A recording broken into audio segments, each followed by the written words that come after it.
Good morning. It is 6:29 on Friday, June the 28th. I'm Will Puckett. Thank you for tuning in to Mountain News this morning. It's going to be a warm one, so you're going to want to make sure you have water and tons of energy and stuff to refuel yourself if you are a sweater like myself. Let's bring in Kelly this morning to give us a better breakdown of the exact temperatures and what we're supposed to be seeing today. Kelly, good morning. Good morning, Will. And right now we are off to a pretty calm start. I know this afternoon is going to be very warm, but let's go ahead and take you outside up top Buffalo Mountain right now. Pretty sunrise happening right now with a little bit of clouds in the distance from a little bit of a shower that is starting to dissipate, leaving us with just a few clouds out there, but overall not too much to worry about. A little bit of fog into Floyd County and northward, so just be mindful of that, especially in those valley regions, and those temperatures around the region right now into the 60s, but we are talking near 90 degrees this afternoon, and I'll break that down in my full forecast in just a little bit, Will. All right, we'll be back with you, Kelly. Well, several new Kentucky laws went into effect yesterday. They were passed back in January during the regular session. One of the most notable laws on the list, Senate Bill 150. It allows gun owners over the age of 21 to conceal firearms without a permit. Victor Puente explains the impact of the new law. That NRA-backed bill was passed during the last legislative session. It made it so anyone who could legally purchase a gun could also carry it concealed, no permit required. Criminal defense attorney Abe Mashney told me he was a little surprised to see the law passed. It is definitely up to the gun owner to properly train themselves, to be knowledgeable of the laws. It was already legal in Kentucky to carry a gun openly without any training. This morning, state police told me it was up to gun owners to learn how the laws would apply to them. Mashney said interacting with police is one area where communication is key. If you are lawfully carrying a firearm, it's probably not a bad idea to tell them that you're carrying it, just to calm the fears and smooth those over. State police told me it shouldn't change how they police, since they already have to treat every situation as if someone could be armed until they know otherwise. But Mashney said it should reduce the number of people who are charged for carrying a gun, either on themselves or in their glove compartment. Now, if they're legally able to possess that gun, well, that's not going to be a charge anymore. They also need to know the areas where guns can't be carried. Courthouses or some schools you can't do, daycare facilities, prisons, jails. Now, it is still possible to get a concealed carry permit in Kentucky, and that permit could allow you to carry concealed in other states where our license is not allowed. Well, a lawsuit challenging the use of Kentucky labor law to obtain the names of teachers who participated in sick-outs has been sent back to state court. The suit claims Governor Matt Bevin's administration unlawfully used state labor law to seek the names and records of teachers. The suit stems from teacher protests at Kentucky's Capitol while the legislature was in session. The sick-outs forced some schools to close. The case was shifted to federal court after a filing by state labor cabinet attorneys. Well, the race for governor will make a stop at this year's Fancy Farm Picnic. Organizers say Governor Bevin confirmed he would be at this year's event. Shortly after, Andy Beshear tweeted, quote, "See you there," confirming his attendance as well. The Fancy Farm Picnic is August 3rd. Former KET journalist Bill Goodman will MC this year's. Reactions are pouring in after the Supreme Court issued rulings on two major cases with huge political implications. The High Court blocked the citizenship question from the 2020 census for now, and it also declined to weigh in on party gerrymandering. CBS's Natalie Brand is at the Supreme Court with more.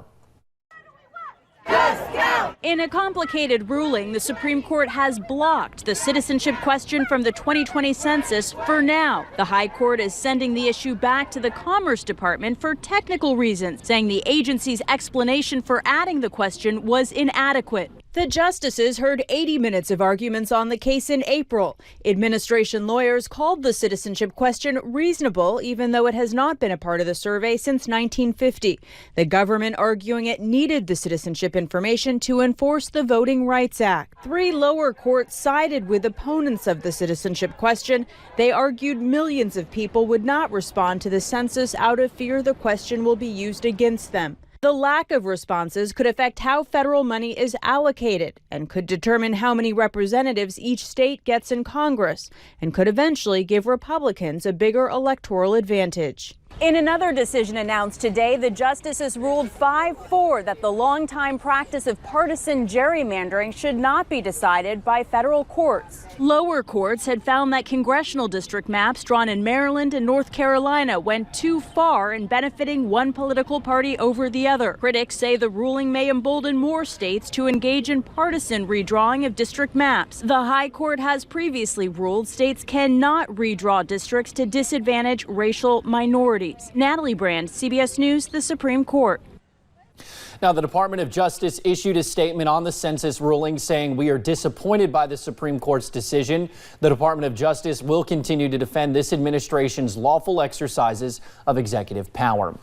A bill to combat the crisis at the border is heading to President Trump's desk. The House passing a crucial bill to provide billions of dollars to address the migrant crisis is at the southern border.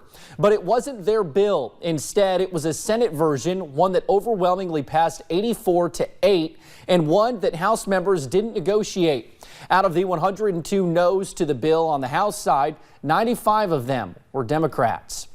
Well, 10 more Democratic candidates debated in Miami Thursday night, including the front runner, former Vice President Joe Biden. The second night's participants, assigned at random, featured more of the higher polling competitors. Candidates were asked about the major issues like health care and immigration and tried to distinguish themselves quickly in a crowded field. CBS's Nicole Killian has the highlights.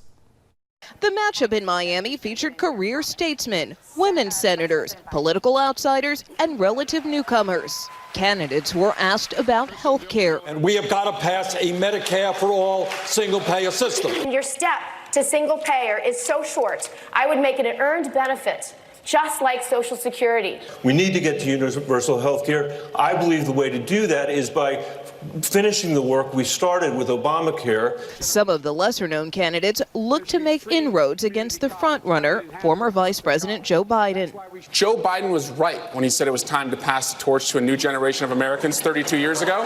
He's still right today. I'm still holding on to that torch. Senator Kamala Harris confronted Joe Biden on the issue of race. Do you agree today that you were wrong to oppose busing in America then? No. Do you agree? I did not oppose busing in America. What I opposed is busing ordered by the Department of Education. The Democrats pointed fingers at President Trump over the border crisis. If you forcibly take a child from their parents' arms, you are kidnapping them. There's nothing he will not do to separate a family. The second batch of candidates had the benefit of watching the first night's debate, giving them the chance to see what worked and what fell flat. One tactic, more interrupting. Part of Joe's generation. Guys, you know what? America does not want to witness a food fight. They want to know how we're going to put food on their table. Yes? A recent CBS News poll in states with early nominating contests found more Democrats think the party should focus on a more progressive agenda. Nicole Killian, CBS News, Miami. Well, it's 6:37. Let's toss it on over to Kelly for a breakdown of what to expect on this Friday. Kelly? Well, Will, we can certainly expect those warm temperatures already starting off into the 60s. Some places like London already at 71 degrees this morning, so it's going to be another very warm day. Your forecast for today, 90 degrees for that high temperature, going to be hot. Be sure to stay hydrated, wear sunscreen, and definitely bring the sunglasses. Hopefully a few clouds this afternoon will provide some much needed shade, and we could see a stray shower or thunderstorm possible as we head into those afternoon hours, Will. All righty, thank you for joining us right here on Mountain News this morning. We will have more on last night's Democratic presidential debate straight ahead.